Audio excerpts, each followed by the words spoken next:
राधे श्याम जी सैनी साहब, गंगा साहेब जी सैनी साहब, प्रेम प्रकाश जी सैनी साहब, रामेश्वर जी पूरी साहब, रामचंद्र जी चौधरी जी, राजू जी पंडित जी, राजेंद्र कुमार मोदी जी, शीतरमल जी वर्मा जी, रणजीत जी कुलदीप साहब, प्रभुदयाल जी वर्मा साहब, रामचंद्र जी कुलदीप साहब, मोहन जी बाकोलिया साहब, सूरजाराम जी मीणा साहब, तीर्थराज बाकोलिया जी, सुवालाल जी बुनकर साहब, राम साहेब जी कुलदीप साहब, सुवाराम जी कुलदीप साहब, जगदीश जी सैनी साहब, वालीवाल जानी, मुरलीधर जी सैनी साहब, बंशीधर जी वर्मा मिस्त्री जी, यादलाल जी कुमार साहब, केदार जी सैनी साहब, केदार जी सैन साहब, गोविंद जी सैनी साहब, श्री शिवराम जी शर्मा साहब, संत कुमार जी, बंशीधर जी चुलेट साहब, गेंदाराज जी, रूडमल जी, नंद किशोर जी पारिक साहब, गुरुचरण जी पारिक साहब, सूरजमल जी वर्मा साहब, सुरेश जी कुलदीप साहब, विष्णु जी गोटवाल साहब, रवि जी चुलेट साहब, बनाराम जी सैनी साहब, शेडूराम जी पारिक साहब, गोकुल जी मीणा साहब, गंगाराम जी सैनी साहब, चूनाराम जी सैनी साहब, रतन जी सैनी, कालूराम जी सैनी, मालीराम जी सैनी, कैलाश राज जी सैनी, शीतरमल जी शर्मा साहब, भगवान साहेब जी, रामचंद्र जी, राम गोपाल जी साहब, शिवनारायण जी कुमार साहब, कन्हैयालाल जी शर्मा साहब, मोहन जी शर्मा साहब, गिरधारी लाल जी, ज्ञानसी लाल जी शर्मा साहब, भवानी जी चुलेट साहब, सुरेश जी मीणा साहब, अणु जी रावत साहब, राम गोपाल जी रावत साहब, शिवराम जी, मक्खन जी, मुनीर जी, सभी सम्मानित मंच पर उपस्थित यहाँ के गणमान्य नागरिकगण, हमारे क्षेत्र के आसपास से क्षेत्र से पधारे हुए सभी सम्मानित नागरिकों, मैं बहुत सारे नाम नहीं बोल पाया हूँ, सबसे माफी चाहता हूँ। सभी आए हुए सम्मानित अतिथियों का, यहाँ के नागरिकों का, वरिष्ठ नागरिकों का मैं इस कार्यक्रम में स्वागत करता हूँ। मंगल जी बुनकर साहब, कालूराम जी रावत साहब, जितेंद्र जी शर्मा साहब, मुकेश जी खुडानिया जी, बनवारी जी धानका, मालीराम जी धानका, मक्खन जी करक, भगवान साहेब जी टेलर, सत्यनारायण जी गोरा साहब, सत्यनारायण जी मिश्रा साहब, अनिल जी शर्मा साहब, अनिल जी मोदी जी, अर्जुन जी मोहनपुरिया साहब, राजेश जी टेलर साहब, जितेंद्र जी हेमाका साहब, परशुराम जी पत्रकार साहब, मनोज जी पत्रकार साहब, मोतीराम जी योगी साहब, राम साहेब जी चोपड़ा साहब, सभी सम्मानित अतिथि। आज ये सुंदर आयोजन, ये ऐतिहासिक आयोजन, जिसके आयोजन के लिए हमारे सम्मानित यहाँ तीनों गांवों के ग्राम पंचायतों के कार्यकर्ताओं ने, यहाँ के वरिष्ठ जनों ने बहुत मेहनत के साथ में इस कार्यक्रम को किया है। मैं पूरी टीम को बधाई देना चाहता हूँ, धन्यवाद देना चाहता हूँ, जिनकी वजह से ये ऐतिहासिक कार्यक्रम आज इतना खूबसूरत हो पाया और हजारों की संख्या में आज मेरी माताएं, मेरे पिता तुल्य बुजुर्गों ने, नौजवानों ने, हमारे सब साथियों ने आकर के यहाँ मुझे आशीर्वाद देने का काम किया है, इस कार्यक्रम को ऐतिहासिक बनाने का काम किया। ये कार्यक्रम वरिष्ठ जनों का सम्मान समारोह हमारे विधानसभा क्षेत्र का अनूठा कार्यक्रम है और ये ऐसा कार्यक्रम है जिस कार्यक्रम ने हमारे क्षेत्र में बुजुर्गों के सम्मान के साथ में पूरे राजस्थान में पहचान बनाने का इस कार्यक्रम ने काम किया है। ये कार्यक्रम ऐसा कार्यक्रम बन गया जो हमारे विधानसभा क्षेत्र से शुरू हुआ, हमारे खेजरोली गांव, तिगरिया, कंवरपुरा, नांगल, बिलांजपुर, करीरी, सब जगह होते हुए शाहपुरा, मनोहरपुर, खोरा, देवन, अमरपुरा, सब जगह होते हुए आज 13वां 14वां प्रोग्राम हमारे बीच में इस चौकी का बढ़ के ऐतिहासिक धरती पर, ऐतिहासिक जगह पर हो रहा है। मुझे हाथ हो रहा है और मैं गौरवान्वित महसूस कर पा रहा हूं कि हमने हमारे बुजुर्गों के चरणों की मिट्टी को हमने माथे पर लगाने का काम किया है। हमने इनके चरणों का आशीर्वाद लेकर के, हमारे माथे पर आशीर्वाद लेकर के हम कैसे आगे बढ़े, क्योंकि हमारे शास्त्रों में कहा गया है कि हमें सबसे पहले हमारे माँ बाप, माता पिता, हमारे बुजुर्गों का आशीर्वाद लेना चाहिए। और हमारे बुजुर्ग भी भगवान का स्वरूप है, इसलिए इनका आशीर्वाद लेकर के हमने हमारे काम को प्रारंभ किया है। आज के इस आपाधापी के समय में जब लोग अपने काम में व्यस्त होते हैं, जब हर व्यक्ति अपनी दिनचर्या में व्यस्त होता है, इस आपाधापी के जीवन में लोगों को समय नहीं है।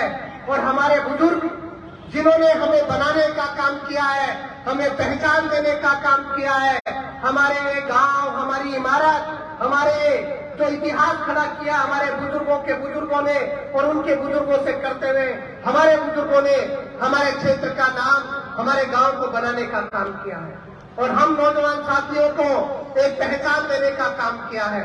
मेरे से पूर्व बहुत सारे सभी वक्ताओं ने अपनी अपनी बातें रखी, मैं भी आपके सामने उन्हीं बातों को रखना चाहता हूं। मैं राजनीतिक व्यक्ति हूं, सामाजिक व्यक्ति हूं, समाज क्षेत्र में काम कर रहा हूं और हमारे बुजुर्गों से जब पूछा जाता है, मेरा गांव बिलंद्रपुरा आपके नजदीक का गांव है, अगर गांव के बुजुर्ग आदमी को किसी को पूछोगे और उसने अगर थोड़ी सी भी पढ़ाई करी है तो उनको पूछोगे बाबा आपने कहाँ पढ़ाई करी, तो बाबा बताएंगे कि हमने उस अमृतसर के उस ऐतिहासिक विद्यालय में पढ़ाई करी जिसका गौरवान्वित इतिहास रहा है। हमारे बुजुर्गों का अगर शिक्षा का सबसे बड़ा केंद्र, आजादी से पूर्व का सबसे बड़ा केंद्र अगर कहीं रहा है तो अमृतसर का विद्यालय रहा है। हमें सोचना चाहिए, जब अमृतसर, नायर, हमीरपुरा, हमारे आसपास की इन पंचायतों का अगर लंबा इतिहास, पुराना इतिहास रहा है, जहां से पढ़ करके कोई IAS अधिकारी बने हैं, कोई RAS बने हैं, कोई बड़े नेता बने हैं। हमारे यहाँ के नेता थे मोतीलाल जी मोदी, जिन्होंने हमारे इस राजस्थान में हमारे अमृतसर का नाम करने का काम किया, जिन्होंने हमारे क्षेत्र के आसपास में कोटपुतली और क्षेत्र का विधायक रहते हुए हमारे क्षेत्र में एक विकास की गंगा बहाने का काम किया। अगर इतिहास किसी व्यक्ति का गवाह है, अगर इतिहास किसी व्यक्ति के काम का गवाह है, मुझे बद्री जी बताते रहते थे, सैनी साहब पुराने नेता है, नल्ला जी पुराने नेता है, बहुत सारे अनुभवी पुराने बुजुर्ग यहाँ पर बैठे हैं, मुझे कहते हैं। और जब विशेष रूप से मैं नायर अमृतसर में आता हूँ तो कहते हैं बेटा कभी मुक्तिलाल जी मोदी का नाम सुना है, तो मुझे वो बताते हैं कि मुक्तिलाल मोदी जी को जब कोई व्यक्ति काम के लिए बताता था तो वो खुद जाकर के उसका काम करा करके आते थे। और ऐसे लोकप्रिय व्यक्ति जो वास्तव में जिनकी पढ़ाई तक नहीं हुई थी, तो मुझे जहां तक ध्यान है वो उनकी पढ़ाई भी नहीं थी, लेकिन उसके बावजूद जब मुक्तिलाल मोदी जी का नाम आता था तो कोई क्षेत्र की बात आती थी तो हमारे क्षेत्र में विकास के आयाम उन्होंने स्थापित करने का काम किया। मैं आज उन आयामों को देखने के लिए, आपको दिखाने के लिए, चर्चा करने के लिए आपके बीच में आया हूँ। क्या वो पुराना हमारा अमृतसर का विद्यालय आज पुराने की तरह है क्या? आज पुराना विद्यालय जिसका ऐतिहासिक गौरवान्वित इतिहास रहा हो, आज वैसा इतिहास उस विद्यालय का है क्या? आज उस विद्यालय को भुला दिया गया है। हमारे शिक्षा के बड़े बड़े केंद्र खत्म हो गए क्योंकि हमारे राजनीतिक लोगों ने, हमारे यहाँ पर लोग जो चुन करके गए, हमारी विधानसभा का नेतृत्व करने का मौका उनको मिला, विधानसभा में बोलने का अवसर उनको मिला, लेकिन उन्होंने हमारी पुरानी जो इमारतों की तरफ, पुराने जो हमारे विकास के जो इमारत थी, जिन्होंने बच्चों को शिक्षा देने का काम किया, जिन्होंने पीढ़ियां बनाने का काम किया, उनकी तरफ ध्यान देने का काम नहीं किया। उन्होंने ध्यान देने का काम किया तो अपनी पीढ़ी बचाने का ध्यान दिया, अपने पीढ़ी की तरफ ध्यान दिया, अपने बच्चों को बनाने का काम किया। आज आप सब लोगों को समझना पड़ेगा, सोचना पड़ेगा कि हमारा ये क्षेत्र, अगर आज हमारा अमृतसर, हमारा ये तुर्तीकागढ़, नायम, ये एक ही जगह है, हमीरपुरा, ये सब जगह। और मैं तो कहता हूँ बिलंद्रपुर और आसपास के गांव जिनका केंद्र अमृतसर रहा है, इतने साल बाद तक भी हमारे अमृतसर में तहसील नहीं बनी। तहसील स्तर की जगह अमृतसर आजादी से पहले की है, हमारे आजादी के अब तक यहाँ तहसील बनने का काम नहीं हुआ। और हमारे लोगों ने झूठा दिलासा दे करके, झूठी बातें करके जनता को गुमराह बनाने का काम किया, आपस में लोगों को लड़ाने का काम किया, लोगों को लड़ा करके बांटने का काम किया, विकास करने का काम नहीं किया। मैं आपके बीच में जन्मा हूँ, आपके बीच में पढ़ा हूँ, आपके नजदीक के गांव बिलासपुर के सरकारी विद्यालय में पढ़ा हूँ और मैं पढ़ करके विश्वविद्यालय का अध्यक्ष बना विश्वविद्यालय का अध्यक्ष बनने के बाद में आप लोगों को अच्छे से पता है, कोई नौजवान साथी को राजस्थान विश्वविद्यालय का पदाधिकारी छात्र संघ का अध्यक्ष बनने का अगर अवसर मिलता है तो राजनीति की संभावनाएं बढ़ जाती है, राजनीति में आने की संभावनाएं बढ़ जाती है। और उसके लिए चुनाव, क्योंकि अगर वो कोई क्षेत्र का चुनाव करता है तो वो ये देखता है कहाँ पर आसान काम है, कहाँ पर कठिनाई नहीं है, जहाँ आसानी से चुनाव जीता जा सकता है। लेकिन मैंने कठिनाई के रास्ते को चुना, मैंने मेरे अपने क्षेत्र को चुना, क्योंकि मैं यही की मिट्टी में जन्मा हूँ और मैंने संकल्प लिया कि मैं हमारे क्षेत्र में काम करूंगा, हमारे क्षेत्र के 36 कौम के लोगों के बीच में काम करूंगा। और वो संकल्प लेकर के मैं चलता हुआ आपके बीच में आया हूँ। 2013 का चुनाव लड़ा, लोगों ने खूब आशीर्वाद मुझे देने का काम किया। नए व्यक्ति को 24,000 वोट मुझे जनता ने देने का काम किया। मैंने हमेशा जनता के दुख दर्द में खड़े रह करके हमेशा जनता की भलाई करने का काम किया। मुझे 2018 का कांग्रेस पार्टी से चुनाव लड़ने का अवसर मिला है। आपको अच्छे से पता है कि 2018 का ऐसा चुनाव था जिस चुनाव में लोगों ने कहा कि भैया ये नया व्यक्ति है, इसको मौका देना चाहिए। लेकिन दूसरे लोगों ने षड्यंत्र बनाने का काम किया, जो 15 वर्षों तक यहाँ पर राज कर रहे थे, जिन्होंने हमारे क्षेत्र को पिछड़ाने के लिए हर संभव प्रयास किए, हमारे क्षेत्र को विकास के लिए आगे बढ़ाने का एक भी काम नहीं किया। उन्होंने षड्यंत्र बनाने का काम किया कि भाई अगर ये व्यक्ति जीत जाएगा तो पूरा यूपी बिहार बन जाएगा। उन्होंने मुझे गाली देने का काम नहीं किया, हमारे इस अमरसर वाटी क्षेत्र को गाली देने का काम किया है। उन्होंने हमारे इन बुजुर्गों को गाली देने का काम किया है, यहाँ के नौजवान के हौसले को तोड़ने का काम किया है, यहाँ के बुजुर्ग का असम्मान करने का काम किया है। लेकिन भले ही मैं चुनाव हार गया हूँ, लेकिन मैं पीछे नहीं मुड़ा। मैं जनता के बीच में गया, जनता के बीच में हर समय खड़ा रहा। कहीं पर अन्याय हुआ हो, कहीं पर अत्याचार हुआ हो, आपका भाई बेटा बन करके जनता के बीच में खड़ा रहने का मैंने हर संभव प्रयास किया है। आप लोगों को अच्छे से पता है, हमारे ग्राम पंचायत अमरसर के वर्तमान सरपंच स्वर्गीय ओम प्रकाश जी की हत्या हो गई, और जब हत्या हुई तो हमारे क्षेत्र में शोक की लहर लाजमी थी। हम जनता के बीच में गए, जन जन को इकट्ठा करने का काम किया और न्याय दिलाने का काम किया कि हमारे नौजवान साथी की जब हत्या हुई कि अगर हमारे क्षेत्र में गुंडागर्दी बढ़ रही है, हमारे घर में हमारे क्षेत्र में अत्याचार हो रहे हैं, गोलीकांड हो रहे हैं, हमारे इस समय के राज में ऐसे काम हो रहे हैं। हमारे मनोहरपुर में भाई हंसराज जयगर की हत्या हो गई, गोलीकांड हुआ, हम 30 घंटे तक धरने पर बैठे, उसको न्याय दिलाने का काम किया। हमारे खेलरोली में एक सैनी समाज के व्यक्ति की दुकान रात में तोड़ दी गई, उसकी दुकान का नामो निशान मिटा दिया गया, उसको न्याय दिलाने के लिए हम धरने पर बैठे, हमने संघर्ष करने का काम किया। आप लोगों को अच्छे से पता है, जब 2018 का चुनाव था, जो हमारे वर्तमान में विधायक है, उन्होंने इस अमरसर वाटी क्षेत्र को पागल बनाने के लिए, मूर्ख बनाने के लिए, हमारे क्षेत्र को बुजुर्गों को बरगलाने के लिए एक 100 गज की जगह बना करके नायन गांव में अपना नाम लिखा करके एक छोटा सा घर बनाने का काम किया और कहा ताली बजाओ, कहा क्या कि मुझे चुनाव जिताओ, रोज सुबह की चाय, इस जनता की चाय इस घर में होगी। कोई बता सकता है 5 वर्ष में उस व्यक्ति ने एक रात इस नायन के इस घर में रुकने का काम किया है? क्या कोई बताए? कोई बताए कि जनता को झूठे सपने दिखा करके घर बना लिया, जनता को झूठा सपना दिखा करके नायन के वोटर बन गए? आप बताओ, 36 कौम बताओ, हर कौम का व्यक्ति बताए कि आज 5 वर्ष हो गए, उन्होंने एक रात इस घर में जनता के बीच नहीं निकाली। हमको समझना चाहिए, हमको सोचना पड़ेगा, हमारे सपनों को बेचने का काम उस व्यक्ति ने किया है, हमारे सपनों को कीमत लगा करके बाजार में बेचने का काम उन लोगों ने किया है। और ऐसा करके उन्होंने किया है कि लोगों को झूठे सपने दिखाए हैं। मैं गलत कह रहा हूँ या सही कह रहा हूँ, आप लोग बताओ। बहुत सारे लोगों ने चुनाव में कहा कि आलोक जी ने अब तो घर भी बना लिया है, अब तो आलोक जी रात दिन यही रुकेंगे, जनता के बीच में खड़े रहेंगे, हर व्यक्ति बताए, 36 कौम का व्यक्ति बताए, मैं किसी जातिवाद में नहीं पड़ता।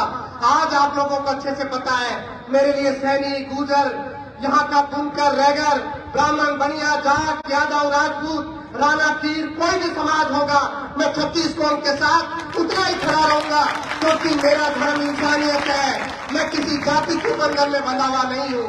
लेकिन उन लोगों ने जातिगत भावना भड़काने का काम किया है, लोगों को बहकाने का, बरगलाने का काम किया है। हमारे यहाँ का मरसर थाना है, आप लोगों को अच्छे से पता है। हमारे यहाँ की उप तहसील है, हमारे यहाँ की CFC है। कैसे हालात हमारे यहाँ पर बने हुए हैं। हमारे यहाँ का प्रशासन जो लोगों के साथ सही तरीके से पेश नहीं आता। आज हमारा AEN ऑफिस हो राणावास का, हमारा JEN ऑफिस हो अमृतसर का, हमारा जलदाई का AEN ऑफिस हो, हमारे यहाँ का कोई कार्यालय हो, मैं तो आम आदमी तो छोड़ो, कोई ग्राम पंचायत का सरपंच प्रतिनिधि भी अगर सही तरीके से कोई थाने में जाकर के बात रखता हो या तहसील में, उप तहसील में जाकर के बात रखता हो, उसकी बात को सुनी नहीं जाती, उसकी बात की सुनवाई नहीं होती है। केवल भ्रष्टाचार का अखंड यहाँ पर बना हुआ है, और ऐसा भ्रष्टाचार, जनता की गाड़ी कमाई उसके जेब से निकल करके विधायक का घर भरने का काम हो रहा है। इन अधिकारियों ने जनता को लूटने का काम किया है। मैं आप लोगों के बीच में ये बात कहने आया हूँ कि कोई नहीं आएगा, कोई आपकी बात सुनने नहीं आएगा, कोई आपके मुद्दों को उठाने नहीं आएगा। अगर उचित समय पर, सही समय पर 36 कौम के लोग जागरूक नहीं होंगे और जागरूकता नहीं आएगी तो आपके मुद्दों को कोई नहीं उठाएगा। ये आपको ऐसा अंजाम देखने को मिलेगा राजस्थान की विधानसभा में, जब आपका नाम आएगा कि राजस्थान में सबसे कम प्रश्न कौन से क्षेत्र के विधायक ने पूछे हैं, तो नाम आएगा शाहपुरा के विधायक ने पूछे हैं। 14 प्रश्न हमारे विधायक जी ने विधानसभा में पूछने का काम किया है। अगर मैं झूठ बोल रहा हूं तो अखबार की कटिंग देख लो, RTI लगा करके देख लो।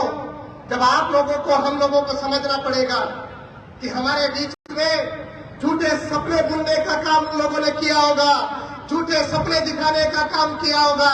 उन लोगों ने झूठे सपने दिखा करके, झूठे वादे करके हर व्यक्ति को लड़ाने का काम किया है, अपना घर भरने का काम किया है, वंशवाद को बढ़ाने का काम किया है। मैं जानना चाहता हूं, मैं किसी वंशवाद के खिलाफ, अगर कोई काबिल व्यक्ति हो, कोई ऐसा व्यक्ति हो जो वास्तव में काबिल हो, अगर राजनीति में किसी नेता का बेटा नेता बने, लेकिन वो अगर वाकई काबिल होगा तो उसको कोई नहीं रोक पाएगा। लेकिन जब वंशवाद की वजह से आपको राजनीति में चुना जाएगा, मैं याद दिलाना चाहता हूँ 2008 का चुनाव, 2008 के चुनाव में मैंने BA पास करी थी। हमारे यहाँ पर चुनाव हुआ था, आप लोगों को अच्छे से पता है कि हमारे यहाँ पर जब 2003 तक हमारे कमला बेनीवाल जी, आदरणीय कमला बेनीवाल जी उप मुख्यमंत्री रही थी, उसके बाद में 2008 में जब उनकी टिकट कटी तो उनके सगे भतीजे को टिकट मिली थी। उनके सगे भतीजे को, जो आज स्वर्ग लोक में है, आदरणीय इंद्राज बेनीवाल जी को टिकट मिली थी। कांग्रेस पार्टी ने उनको टिकट देने का काम किया था, लेकिन 100-200 लोग जो जातिगत भावना भड़काते हैं, जो लोग मलाई कमाने का काम करते हैं, उन लोगों को रास नहीं आई और वो माननीय कमला जी के पास गए, उनको लेकर के दिल्ली चले गए और कहा, मैडम ये तो आपका भतीजा है। भतीजा, वो भतीजे जो स्वर्गीय है, वो विराटनगर के पूर्व में प्रधान भी रहे थे, राजनीतिक व्यक्ति थे, वकालत करते थे। उनका टिकट कटवा करके कमला जी के बेटे को टिकट दिलवाने का काम यह हमारे यहाँ पर हुआ। क्या वंशवाद बढ़ाने का काम नहीं हुआ? क्या वंशवाद बढ़ाने का काम नहीं हुआ?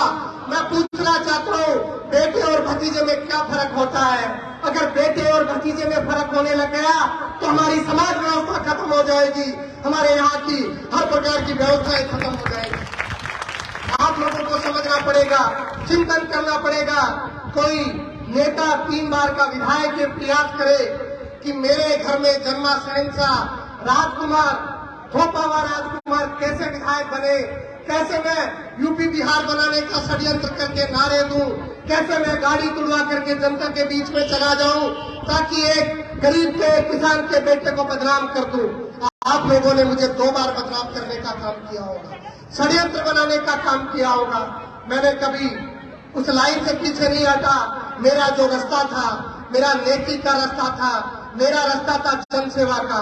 मैंने जनसेवा करने का काम किया है। मैंने बीड़ा उठाया है कि मेरे क्षेत्र के 36 लोगों के काम आऊंगा, और मैंने काम करके दिखाया है। मैंने 13 वर्षों में, भले ही मेरे पास कोई पद नहीं रहा हो, आज हमारे यहाँ का कोई मरीज, कोई परेशान व्यक्ति अगर अस्पताल में जाता है तो उसको अगर याद आती है, और वो जब तकलीफ में होता है, जब वो हमें याद करता है, तो हम उस तकलीफ में सहारा बनने का काम करते हैं। भले ही उसको रक्त की आवश्यकता हो, भले इलाज की आवश्यकता हो, भले अस्पताल में उनको कोई भर्ती नहीं कर रहा हो, हम या हमारा कार्यकर्ता पहुंच करके उनकी मदद करने का काम करता है। आज सोशल मीडिया का जमाना है, आप लोगों को अच्छे से पता है कि हमारे यहाँ पर डेंगू की बीमारी कैसे हालात में है। आज आए दिन हम डेंगू के पेशेंटों को संभालने का काम करते हैं। मैं जब से विश्वविद्यालय का अध्यक्ष था, तब से लेकर के, उससे पूर्व से लेकर के आज तक मैंने प्रयास किया है कि मेरे क्षेत्र का कोई भी समाज का व्यक्ति, कोई भी धर्म का व्यक्ति अगर अस्पताल में परेशान होगा तो उसका सहारा बनने का काम करूंगा, उसके साथ खड़ा रहूंगा, उसके दुख तकलीफ का सहारा बनने का काम करूंगा। आप लोगों को कोरोना का तो अच्छे से पता होगा। हालांकि हमारी यादाश्त, मैं बात कड़वी बात है, मैं कहना चाहता हूँ, हम यादाश्त को लंबे समय तक याद नहीं रखते, हम भूल जाते हैं। अभी कोरोना 2-3 वर्ष हुए हैं।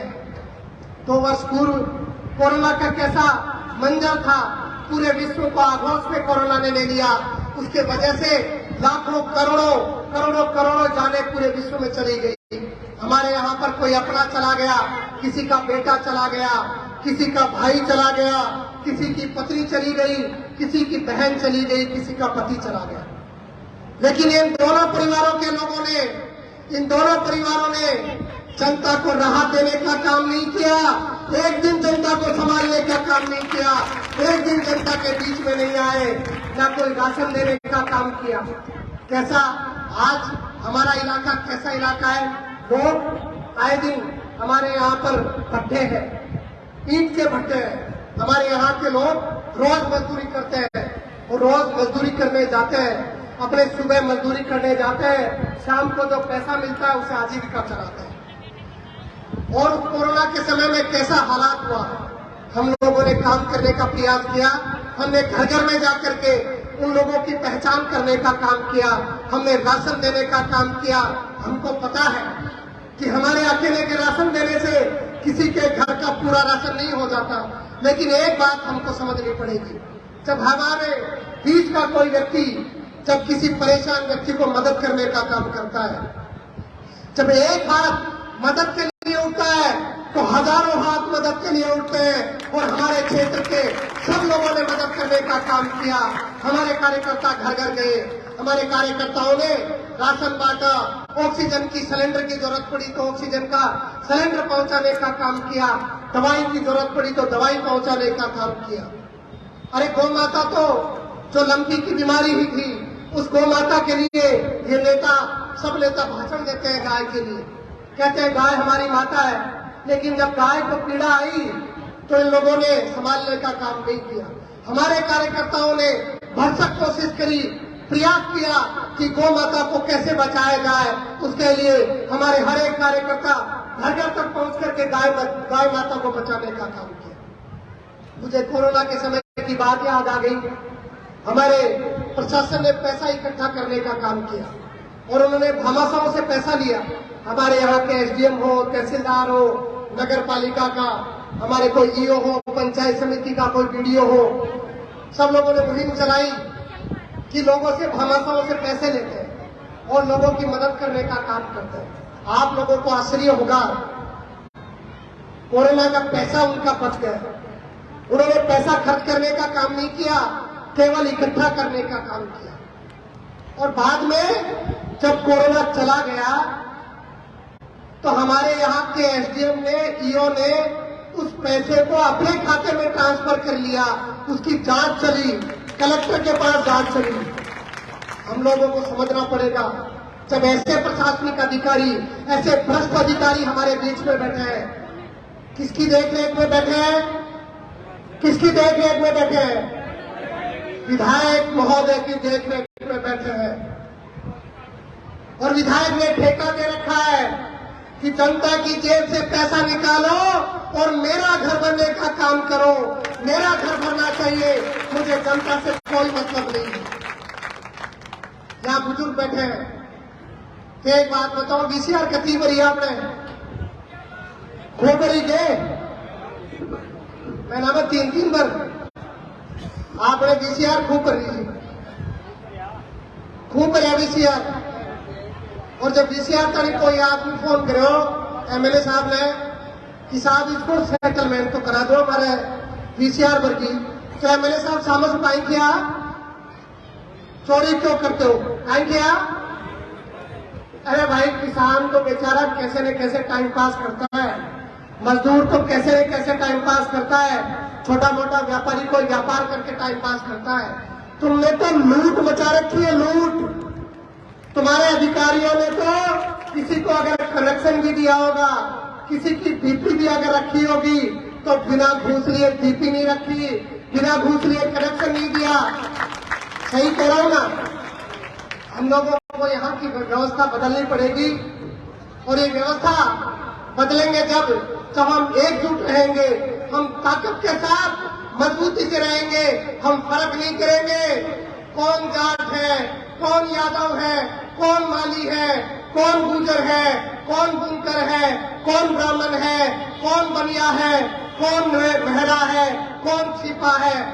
इस प्रकार का धर्म का, जातियों का अगर हम फर्क समझने लगे, क्योंकि इनके ठेकेदारों की ठेकेदारी खत्म होने जा रही है, इनकी ठेकेदारी खत्म होने जा रही है, इसलिए जहर घोलने का काम करेंगे, यादव को जाट से लड़ाने का काम करेंगे, जाट को किसी और से लड़ाने का काम करेंगे, गुजर को किसी और से लड़ाने का काम करेंगे, माली को किसी और से लड़ाने का काम करेंगे, ब्राह्मण को कोई और खतरा बताएंगे, राजपूत को और खतरा बताएंगे, एससी एसटी को कोई और खतरा बताएंगे। ये लोग बहुत चालाक लोग हैं, ये लोग सत्ता बचाने के लिए किसी भी हद तक जा सकते हैं, इसलिए हम सब लोगों को समझना पड़ेगा, सावचेत रहना होगा।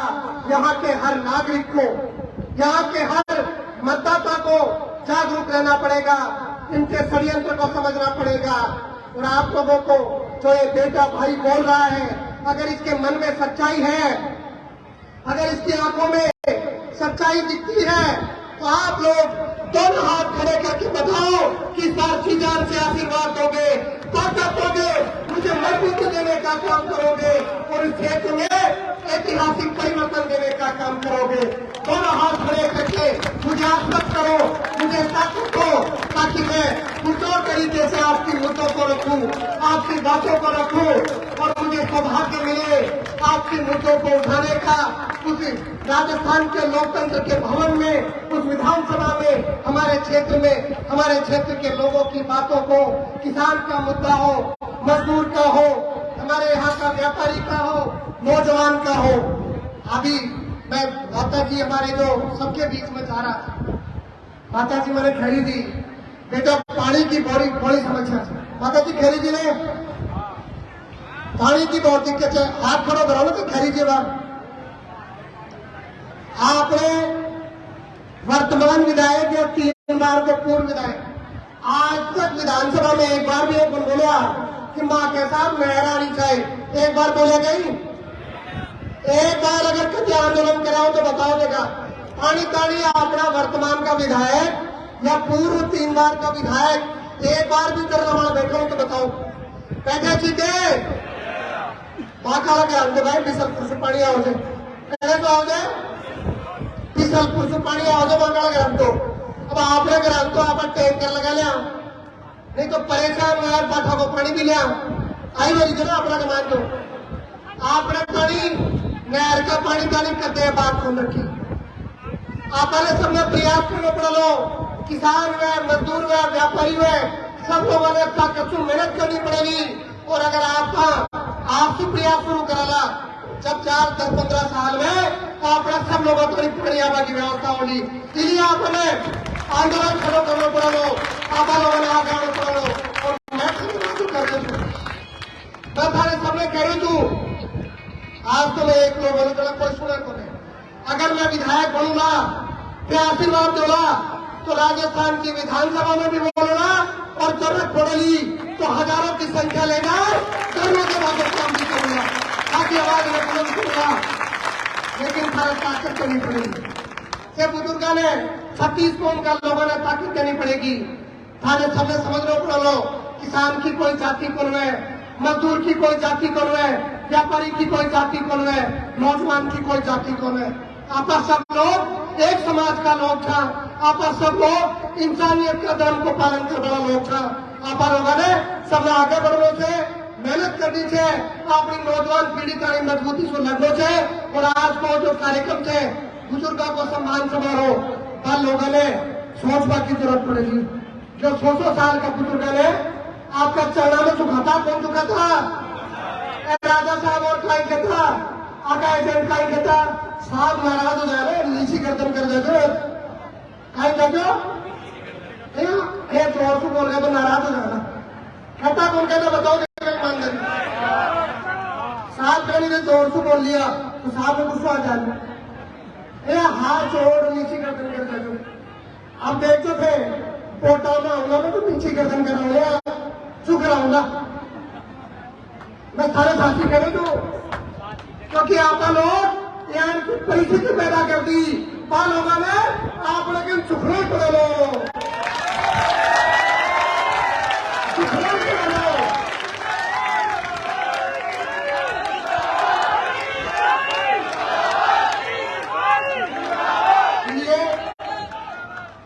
माता जी और बैठी थी बुजुर्ग बैठे थे अच्छे तो भाई थे कि थाला तो बच्चे थाला के जाए तो मोटी पते वाला होगा फिर छने थोड़ा फ्री छू खाई थोड़ा बहुत अड़ी ने बड़ी में बाजार में बैठ लिया माता जी और कोई आस पड़ोस में चल गई। अब थाने गए नौजवान तो कार्यकर्ता थी थाने ज्यादा काम करना पड़ा करो नहीं तुम करो माता जी और अब के खड़े पीर के मायने भाई में के सब जगह खड़े पड़े थाने काई खोली जोर से तो बोलो आपके एक खड़ो पड़े वतन अब थाने भी जोर लगाना पड़ो तो सबने धन्यवाद दीजू जो हजारों की संख्या में हार की कार्यक्रम में सफल कराया। आज जो आपको संकल्प है वो मजबूत होना चाहिए और मरे कोई परवाह बने मैं तारे आत्मा से बचा दू मैं अगर एमएलए बन रहा तो मैं तेरे साक्षी करे दूं तो मैं तो यहाँ को क्षेत्र देख तो मेरे आसान काम होता आसान तो काम होता बड़ी देख तो कौन देख तो लेकिन एमएलए बनवा से ज्यादा बड़ी बात है आपका बुजुर्गों को मान सम्मान बढ़ो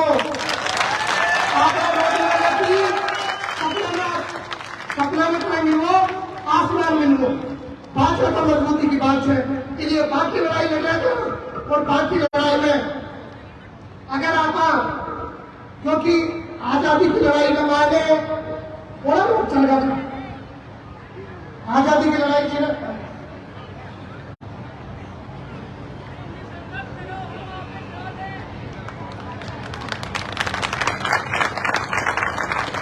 आजादी की लड़ाई में बड़ा बहुत चल रहा तो मेरे बात की परवाह बोले कि मैं रोका करो मेरे बात की परवाह है कि अपनी नौजवान पीढ़ी को कई बराबरी टाइम कर रहे हैं।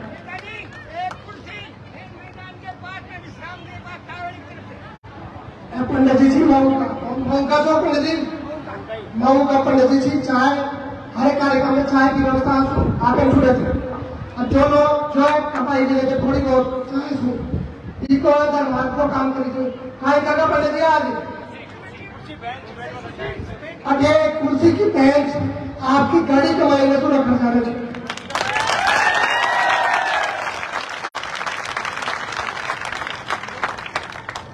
तो आज सब लोगों का धन्यवाद। हमें हमारे माता पिता की लिए बुजुर्ग का जमना बहुत टाइम हो तो माता जी ने जाए राजो बहुत बहुत धन्यवाद देवीदार राजो जय हिंद जय भारत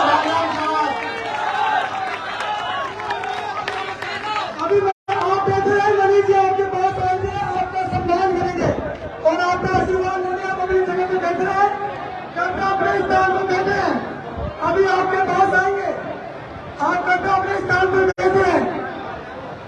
मैं मैं सभी लोगों से आग्रह करता हूँ, ये कार्यक्रम समाप्त नहीं हुआ है।